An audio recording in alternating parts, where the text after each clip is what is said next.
Identify and book the world's best speakers for your next event. Mina Speakers is the leading speakers and MC bureau in the Middle East. We bring global talent to the region and have established the region as a key global hub for speakers. Inspire and motivate your audience. Find exactly what you are looking for by working closely with us to assist you in understanding the cost-benefit analysis tied to selecting a speaker for any event.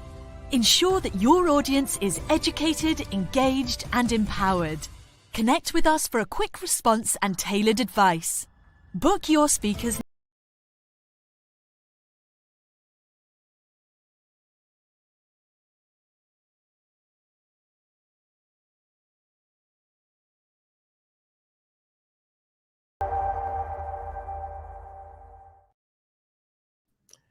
Good morning, good evening, depending upon what part of the world you're in. If it's Friday, it is the CEO series where we bring together the most interesting people, global leaders, CEOs, entrepreneurs, you name it. And our guest today is Dr. Yana Leonova. You're talking about a background. We were just laughing offline, the trifecta. She has a law degree from Russia, an MBA from the UK, and a PhD in economics from Russia. And I said, I've never had anybody on my show that has that pedigree. So with that, thank you, Dr. Yana. How are you? Good. So it's always first time for something, right? Always first time. So walk us through your career, because I mean it's absolutely amazing. And one of the key points I want to mention, going back to that, you were the deputy GM and head of the Future Innovation Summit and conceiving and putting those together. You teach at the Global Banking School, Dubai campus here in Dubai, and you're the regional head of Ecowatt, a regional energy company, tokens on the blockchain that just entered the UAE market. Wow. So let's get started. Walk us through your career and how that started from the UK, Russia, to all of that. That's amazing. So shall I start from each point? So I was born in Russia, still Soviet Union, Iron Curtain, as we say. So nobody around me spoke any language. There was no need for this, like why nobody was allowed to travel. Foreigners were traveling to Soviet Union in a very, very minor quantity, and only some, certain people were able to meet them. So languages did not really exist on a big scale. Traveling opportunities also did not really exist.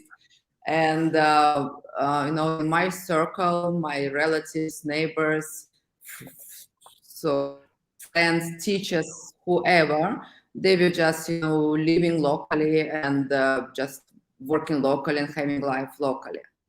And somehow, I don't know how, but I always knew that this is not my limit. I always knew that I want to travel. I want to be on an international scale. I want to speak languages. I want to see the world. I was born, to suffer and freeze in Siberia when it's minus 30 in the winter, just like a normal temperature. So somehow I had always this determination and always this, not even a belief, but just like a state of fact. So that's me. I'm going live abroad, study abroad, speak languages. So, and there was an opportunity when somebody really wants to achieve, like there was an opportunity to do languages. Like, for example, we had like various missionary groups from the US. So we're from Missouri, Ohio, I don't even remember now from where. But they were actually at the time in 90s, it was already after the perestroika, after the Soviet Union, 90s. They started to come, and actually, like for a while, I was attending such groups and I was learning American English from like a proper native Americans, of course, teaching us mostly Bible, without any extreme, just like, talking about Bible, but still we spoke about literature and history and, various subjects, and we had tea and American cookies that time. So it was, yeah, quite an experience. Then also we had German language center in my city, Novosibirsk, later on Nice. So I was just picking up anything what I could achieve, all the languages. So when I was in, let's say, in school in 90s, I was learning Japanese, German, and English languages. And always determined, always knew that it will really help me. I don't know how. There was no money, to travel. There was no even understanding how to do it, but I knew. So then slowly I started to participate in various exchange programs. I went to Japan on a school exchange program. I went to United States university exchange program. There was work and travel program, so somehow these opportunities came to me. I found them and I was just taking it without any hesitation. I don't know how my family, allowed me to go as a young girl somewhere so far away, but somehow I think I was able to persuade them as well.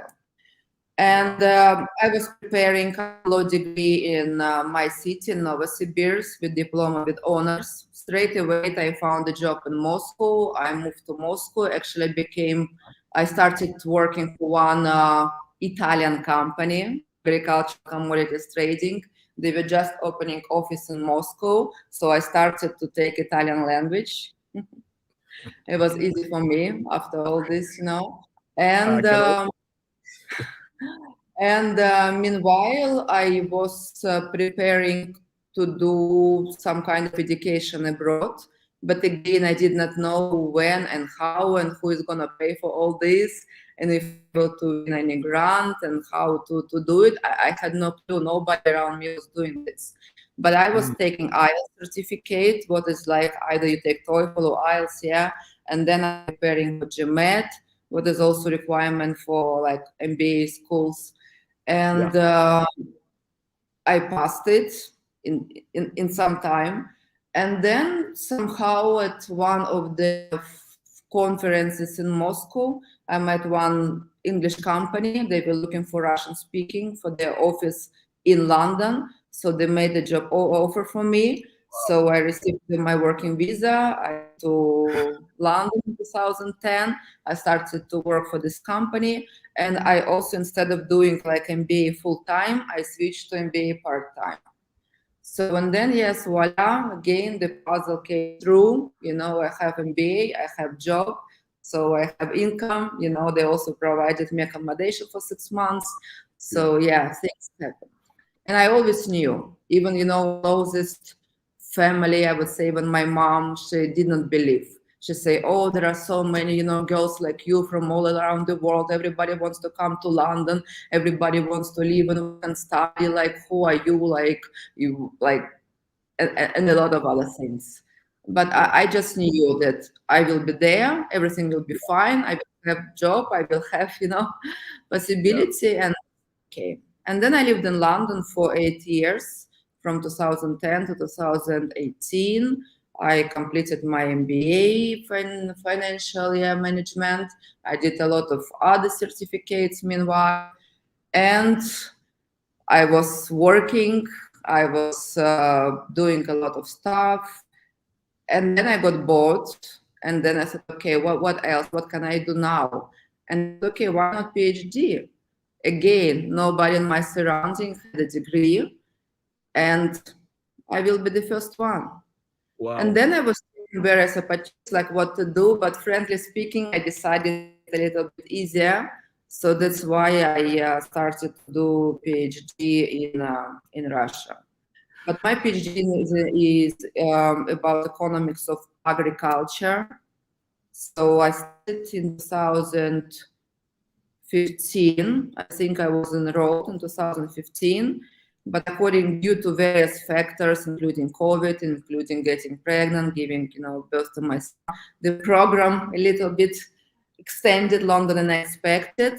But I defended my PhD thesis in October 2020, just in a small window when traveling was allowed to travel back to Russia to defend it, and then again the second wave came and the borders were closed again.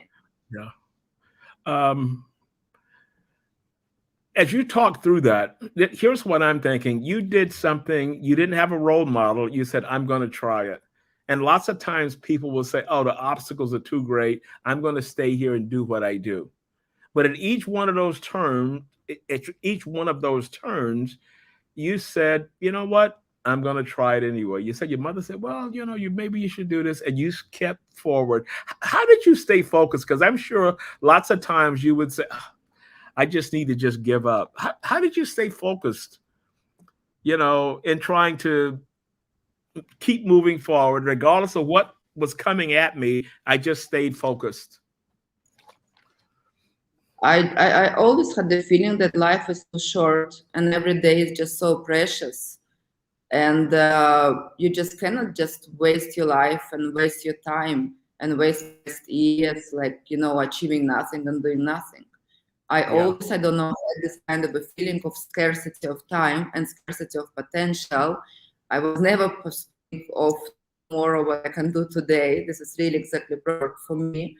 Every day, even weekend, bring me something for my development, something for my new challenge. I cannot stay in a comfort zone. It's not for me. I'm bored. I always need to challenge myself, sport-wise, learning-wise, job-wise. I'm working very well with deadlines. When I really have this deadline approaching, and sometimes I even challenge myself, I make it even shorter because I work much better and much more focused, and it's kind of have this ambition, to be the winner, overcome the situation and achieve it. So I cannot step back. And I always think that I'm lucky. I have hands, I have arms. I'm not deaf. Frankly speaking, every day I'm grateful for this. There are so many circumstances, that people have in their lives, and I'm just consider myself as the privileged one, but being healthy, but being totally capable mentally and physically. And there is nothing that could, frankly, stop me from achieving. And I don't listen to other people. They have their ideas, they have their limitations, they have their kind of level of what they want to achieve.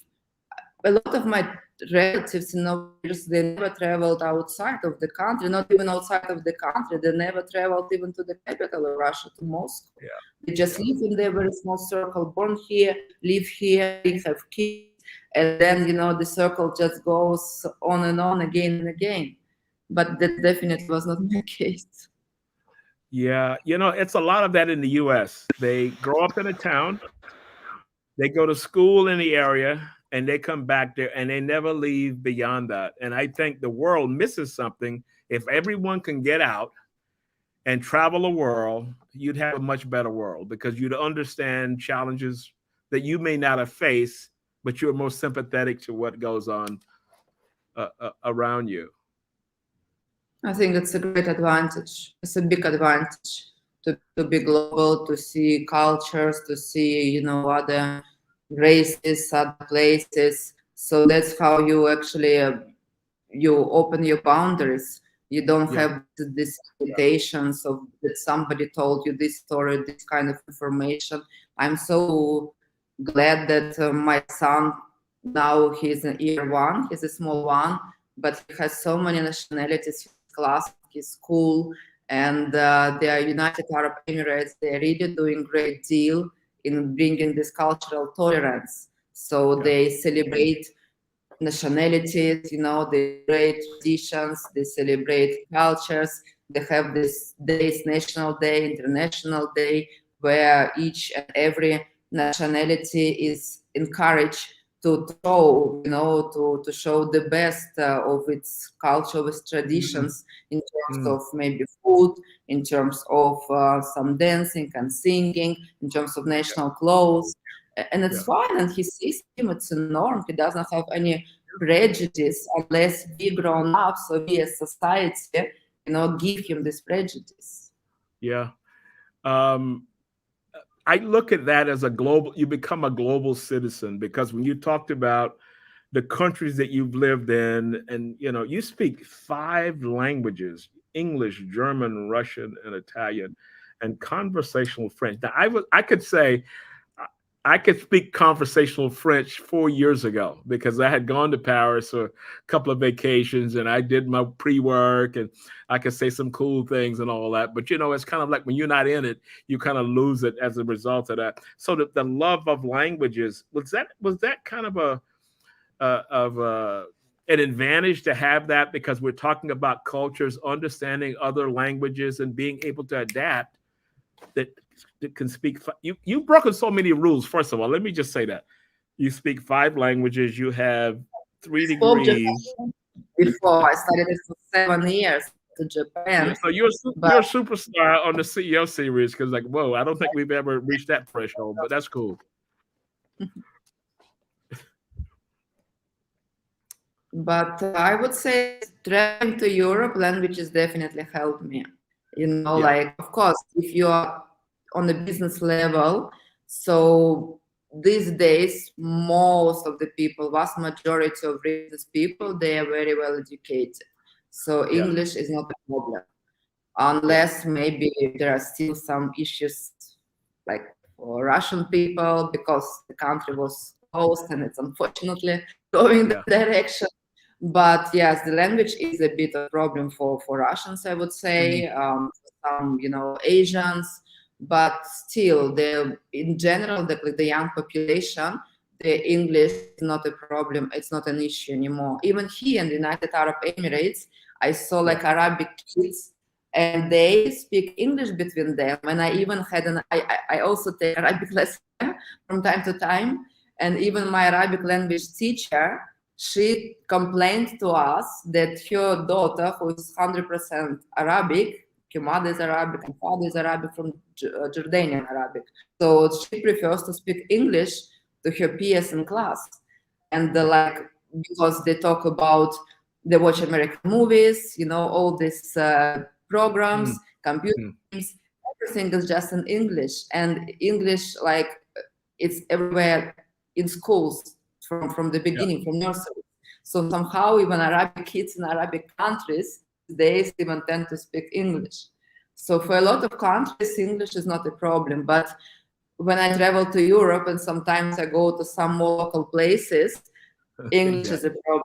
France, in Italy, English is a problem. And definitely knowledge really helps me to navigate. And even if I go to Spain, I speak Italian, they speak Spanish, but we still manage to understand each other, and get to some agreement.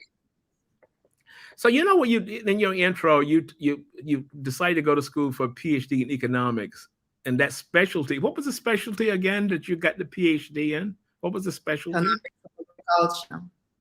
Yes. Now, I want to ask a question. How did that come about? Because I can see people, they want to go there and they maybe want to do financial or whatever it is. How did agriculture come into play?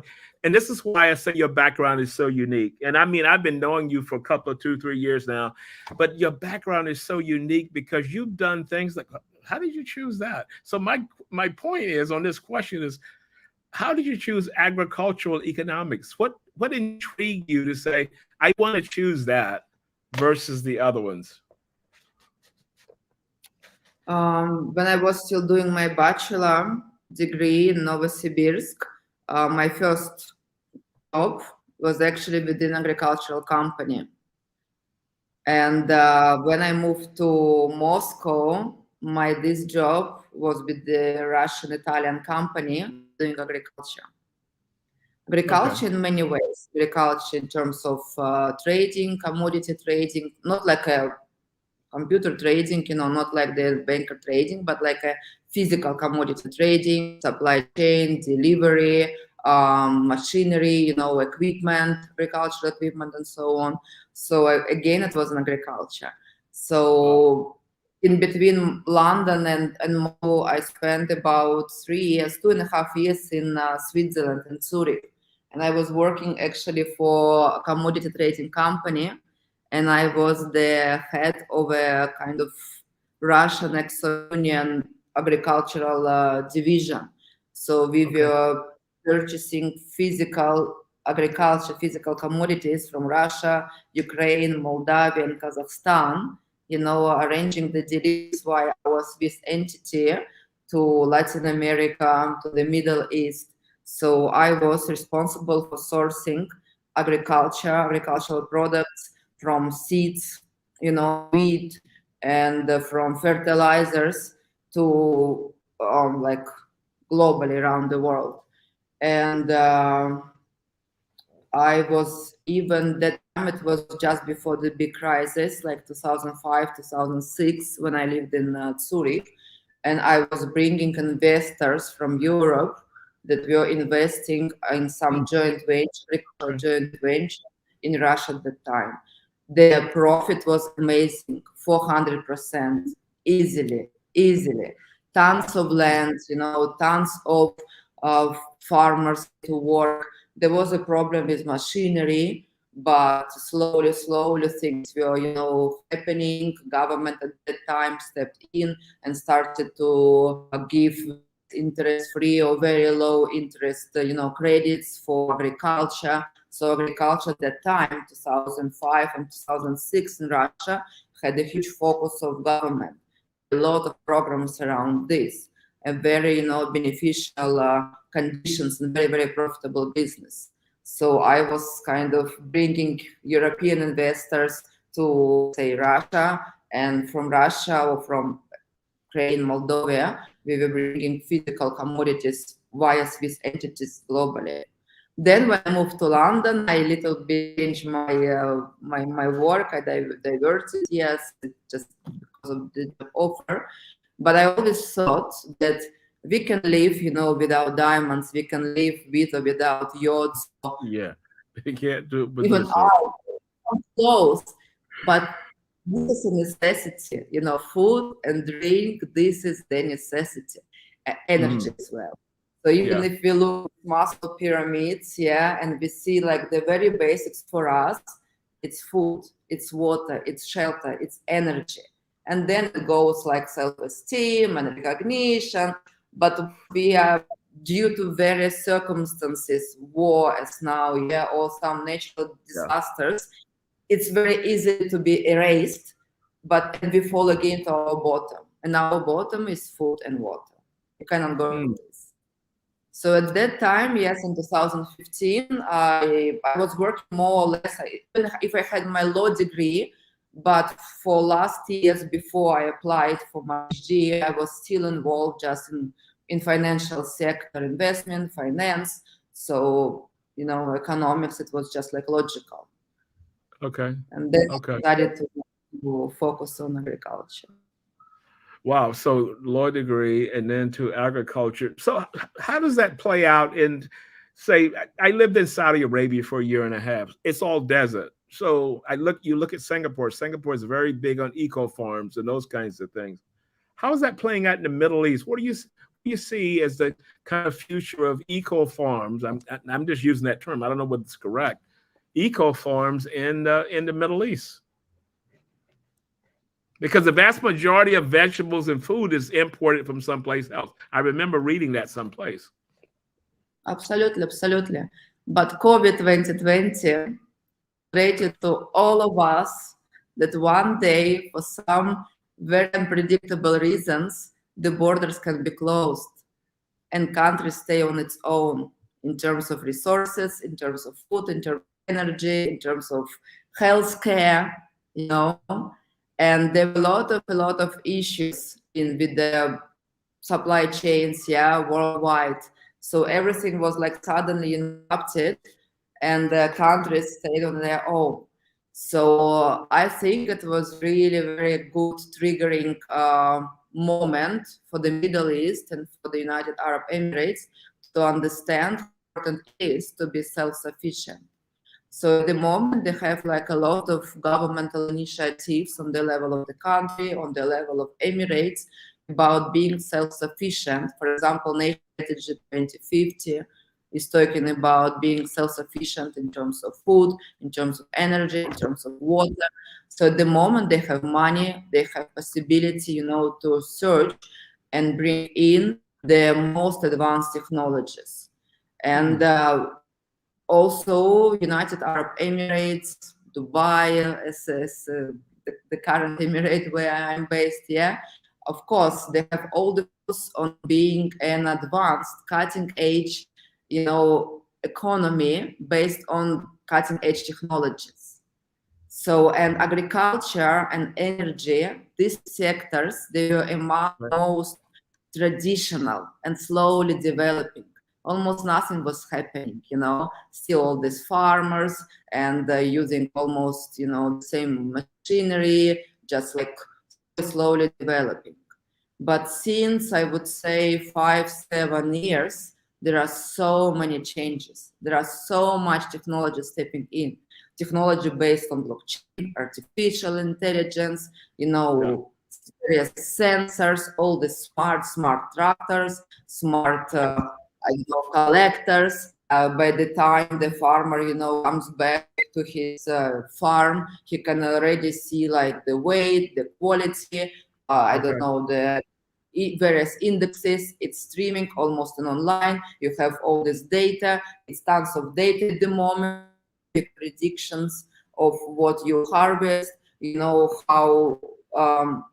how much quantity you have, what's the quality. It's just so many shifts happening. So it's beneficial for the United Arab Emirates. And the source technology, for example, here there is like a Food Valley. And Food Valley, this is initiative launched 2 years ago. So it's about sourcing technologies, sourcing the best expertise and projects and startups about food tech, agri-tech, supply chain, and it's done on the governmental level at the moment. I remember as you were talking through that, I thought about an article I read years ago, and I grew up in the U.S. in a southern area where there was a lot of farms, and they had tractors, and it was all manual labor.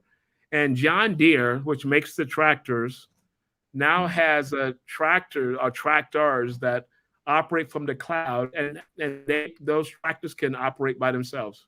They don't need a person sitting there to drive through to do all these things. And they were talking about the advance and how farming is totally different now from manual labor to tying into, the technology and all of this. Did you kind of foresee that this is a role that plays? Because I want to kind of let this drive us into Ecowatt and what you're doing there. So we're talking about eco-farming and all of that. So how's technology going to play a bigger role in something as simple as farming, growing food? So a lot of drones are used now in the farms. As you say, like in the United States, we have vast territory. So drone is actually the best solution to keep monitoring what's going on, which disaster you have, and if it's dry, if it's I don't know, like various who are so dangerous to some certain crops. You can monitor it in online time, very fast, and it's a reliable source. It's absolutely reliable, and you can reply to this disaster also straight away. You can accumulate all your forces and just provide a solution. So it helps you a lot to monitor, to safeguard your, for example, crops or your harvest. It helps you to understand what's going on, to make much better predictions on how you utilize resources efficiently or not efficiently. So for some areas, but for example, the labor is expensive, so maybe it's better to use labor-free, what is just proper machinery. But it's all depends. I would say that, for example, vertical farming, what works well in Europe, because labor is expensive there, it's not really working well here because labor is cheap. You can bring a lot of people, from rural India and Pakistan for very little money, and they can, work in greenhouses here. And while if you buy all this machinery, you need also someone technical, to look after. You may not really have this technical guy here. In Europe, it's a little different situation. So it's all depends. Sometimes it's more cost to have manual workers, to have labor. Sometimes it's more cost to have machinery and automated, such. It's all depends. There's no like one solution for each and every region, for each and every trade. Yeah, based on context. So I know that you do a lot of you're an investor in a lot of companies, and you listen to a lot of pitches that people come up with an idea and they want to sell that idea. They need funding. What do you look for when you're listening to a pitch from a founder that they may have great technology, they think it's great, that's why they're doing that. But what do you look for? What are some questions that you would ask an aspiring entrepreneur who's possibly looking for funding? Because I know that you've invested in some companies in the past. What do you look for? Invest, and a lot of time I'm invited for various accelerator programs, to judge pitches for various competitions. So the events that we organize as a part of the SHAPE office, and now, yes, I come across to so many companies, so many startups on a daily basis. I think it's all depends on the stage this particular startup is. If it's a really very, very early stage, there is nothing really to show. There is not maybe a product, there are no customers, no revenue. So usually this is more focus on a team. So it's either, for example, you have someone who already had experience, in setting up companies and some successful aims. So of course you look and you have more trust that, okay, the guy already showed something, previously. So most probably you will expect also some deliverables from him. This, you look at the team, you look how they work, how enthusiastic they are, how passionate they are about this idea, how involved they are, and you can really, have this feeling straight away when somebody teaching. If it's really his baby, his passion, and he so much believes in this, that he will do everything and anything possible, to deliver, to grow his baby. Or you have someone who just was passing by, was not really involved, I don't know, just had this idea, but he's not sure himself what's going. You can really feel it straight away. Also, if you ask, for example, about first funding, like how much did you raise so far with your family and friends? Yeah. And when people tell you, oh no, we did not, we're looking for investors. We're looking for you, not my family. We're looking for you to put money in. So I was the reason. So you yourself, your family, you're the most, close circle, they didn't believe in you, or you were not able even to sell, the speech even to your close circle. Why do you expect me, a stranger, believe in you in the project? I completely have no any knowledge about you. So this is really just like a very, big question mark straight away. Yeah. Of course, it's always nice when there is not even an investor, but some kind of let's say, strategic partner who is ready to do a pilot project with you. Someone maybe with big name, big brand. It always helps if you have someone also big, maybe on your board as a part of your advisory, especially if you're like absolutely, new company just beginning, but it can show some name or someone with vast experience who is helping you and mentoring you or advising you. So when the company is already going into further stages, like stage A, stage B, usually there is already a product, there is already some stream of incomes, there is already like at least one customer, who believe in your idea and subscribe to your idea. And then you look, of course, at smaller financials. And also it's very important that company has a vision to grow and to scale. If it's something really very small, very local, and just like it's either there is no really understanding and vision how this product or this service can be scalable, or they don't have this, initiative and don't give you this how they're going to scale, it's also for investors, it's not very persuasive, I would say.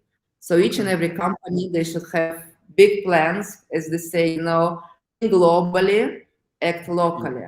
But this model of scalability, it is important for investors.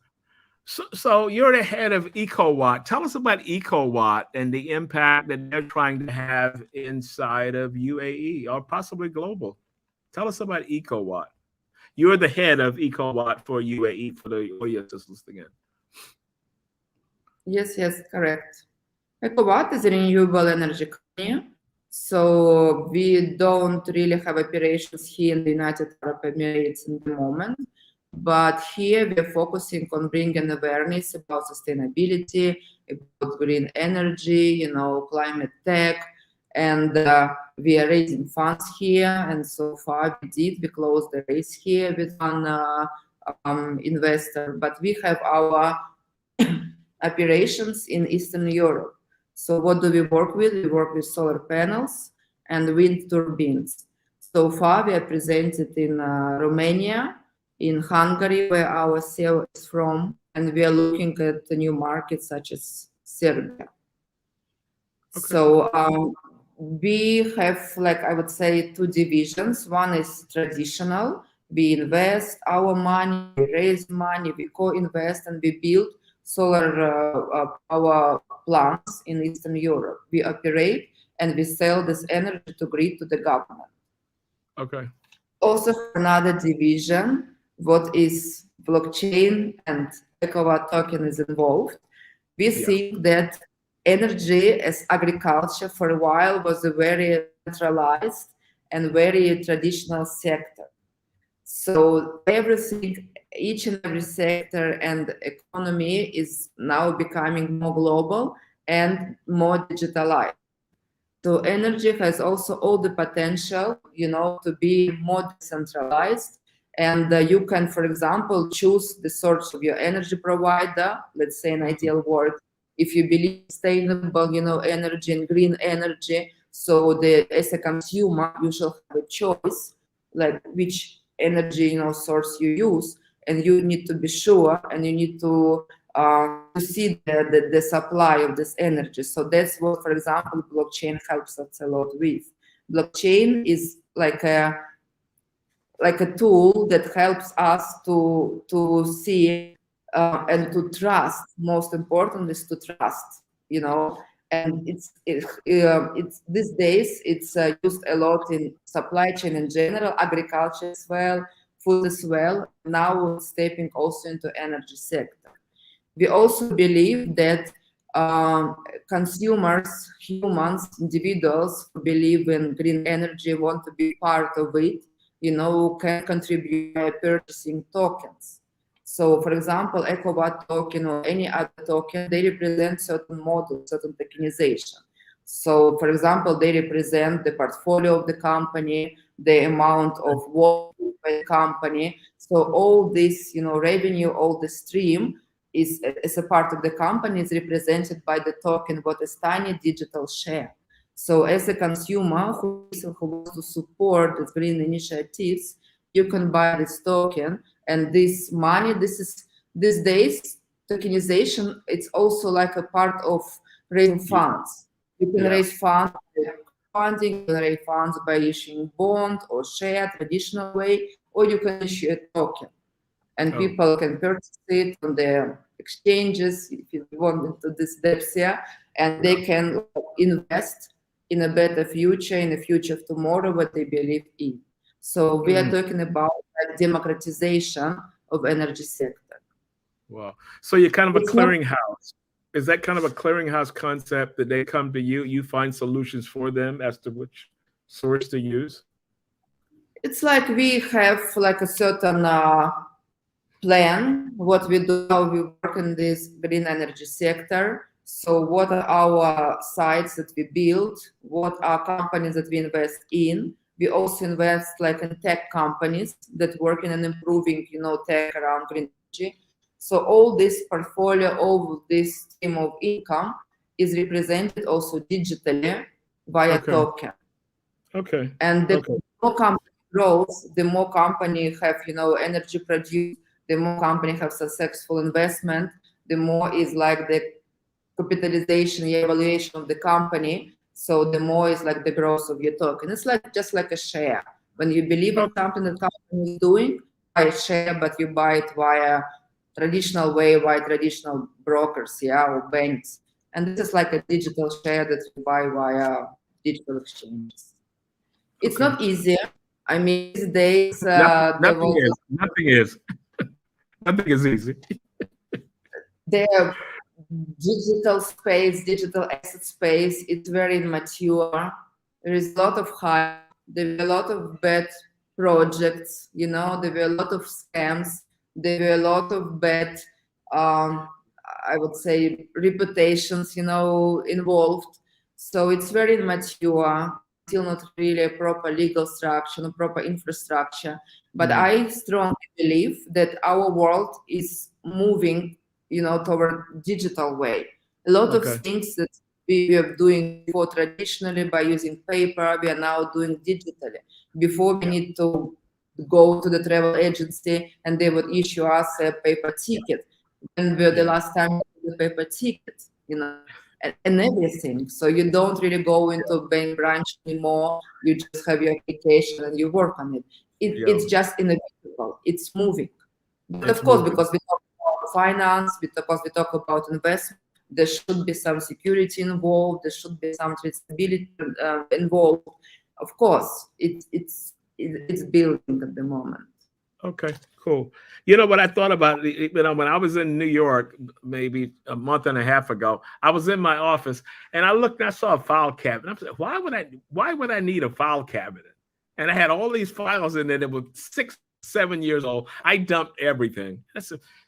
I'm thinking of the people that were in the file business. I said, there's no more cabinets they're selling. But anyway, that's just a thought. So as we close out, I want to get back to you.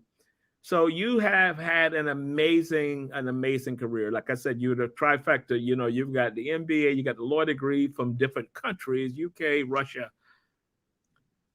Talk about something from the Emirates. Yeah, Emirates. And now you're teaching, you're doing all these things. Who were important influences in your life? Can you name one person that was an important influence and why they were important to you? Yeah, it's almost my grandmother. Okay. It was the only role model. Unfortunately, she died because of COVID 2 years ago. But she was a small one. She was just like 156 centimeters. I don't know your measurement. But it's not all. Yeah. But, she was born before the war. So her childhood was the war, malnutrition, like labor since she was age 6. She was already working in the field, just to survive. So she had absolutely tough life from illiterate, peasant family in Siberia. But she was so, smart, really gifted in math, really gifted, and so determined. So in the end, she moved all the way from Siberia to Moscow to one of the most prestigious institutions in physics. And she became like the first female engineer in nuclear power in Russia. And there were a lot of issues in this also sector, nuclear power at the time, competing with the US, who is the first, secret job in a secret place. Everything is, hidden, and tough work, a lot of hours. There were various accidents, like all this radiation. She was online a couple of times. She was having a lot of operations that time for this radiation, and so on and so on. She really had so many, issues starting from her childhood, what was due to war, and with her health and so on. But she was always positive, always mind, always super supportive of me, and she never had doubt, just like absolutely bluntly, supporting me. And when I think about like, oh, I had a long day, I'm tired, stressed, and then I think about my grandma, who was having, what she went through, and she never complained, and she was just, doing this and just moving forward. And I say, who am I to complain? I'm so much more privileged compared to her. And it's really just like, keep challenging me. I know. Cool. That's so cool, because when I ask that question, you know what I get lots of times? It's the grandmother, it's the uncle, all of these kind of things come into play. And you anchored someone from that age, and they weren't trying to be impressive to you. They were just giving you an unvarnished opinion of life and how to stay focused on doing that. And that's exactly what she did. So if you, the last question I want to ask you is that I call it an ism. An ism is, my grandmother always said this. Like my father always told me, he says, you get in the room, you just listen and you read the room. I'm like, what is he talking about? But that was one of his isms. So give me one of your isms that maybe the grandmother, the mother, father, whatever it is that you kind of anchor on when you get into situations. Do you have one? She always taught me to treat people and to do things the way you want other people, treat you, and you want things happen to you. So, and I really strongly believe in this. I strongly believe in this. And when I can, I help a lot of people around me in terms of finding jobs, sometimes, helping financially, sometimes dating and so on. And sometimes people ask me, why do you do this? What do you expect? I say, I expect, but I know that the universe also was nice to me. I received also a lot of gifts from the universe in a very, unexpected moments when I was struggling, when I didn't have money, when I was in some, situation. But somehow there was someone nice who really helped me, either by giving me a job or giving me incredible advice, was the solution. So I believe that this is just the follow of universe. Don't expect from this particular person. It's not this trading relationship. But be great, be good, and spread this kindness around you, and for sure you will give it back. Yeah, it revolves. Dr. Yana, thank you so much for our session today. As I said, we always try and bring in interesting people, and you broke the record because I've never had anyone on that has the accomplishments with 3 degrees, 3 tough degrees. So it was a pleasure, and I'll see you sometime soon. We're both here in Dubai, and stay in touch. Cool. Thank you. Time flies, really. Stay online as we close out.